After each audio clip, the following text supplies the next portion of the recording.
Hey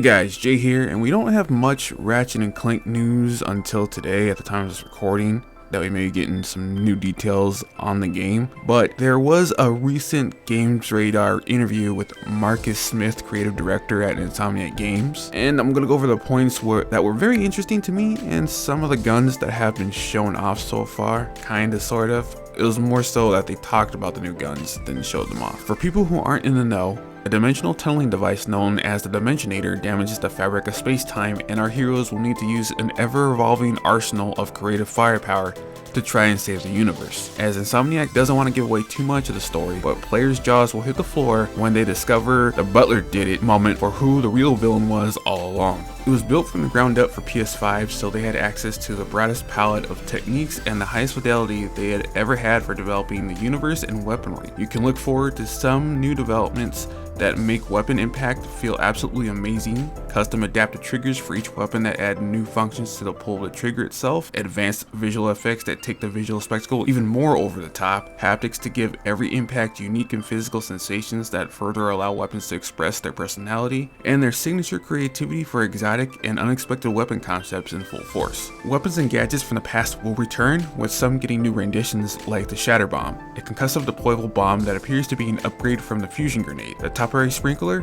a variant of the mini turret glove, fires bolts of ice to freeze enemies in place as vines sprout around the crowd control device to shatter encroaching thugs for less forces. Sounds pretty cool. The studio is building upon the experience with a DualSense controller as it engineers the weapons for Rift Apart. The adaptive triggers not only give us another channel for weapons to feel unique, but in some cases they enable extra functionality, particularly pulling the trigger or feathering it gives us a way to add nuance to the weapon functions that just weren't possible before, as the trigger itself couldn't give feedback. One example is the burst pistol, which can be fired accurately by pulling the trigger up to the middle point, or you can pull through to go all out at the cost of accuracy.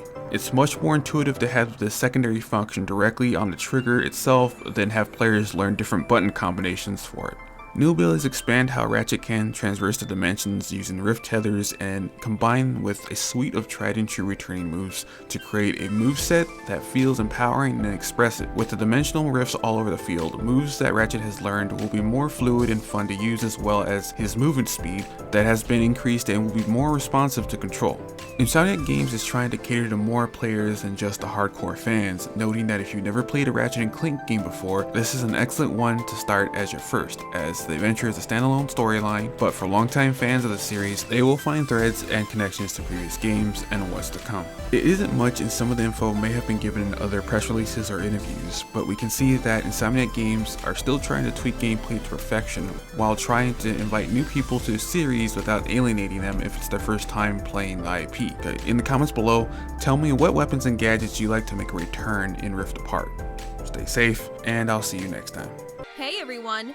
Thanks for stopping by, and don't forget to leave a comment and subscribe.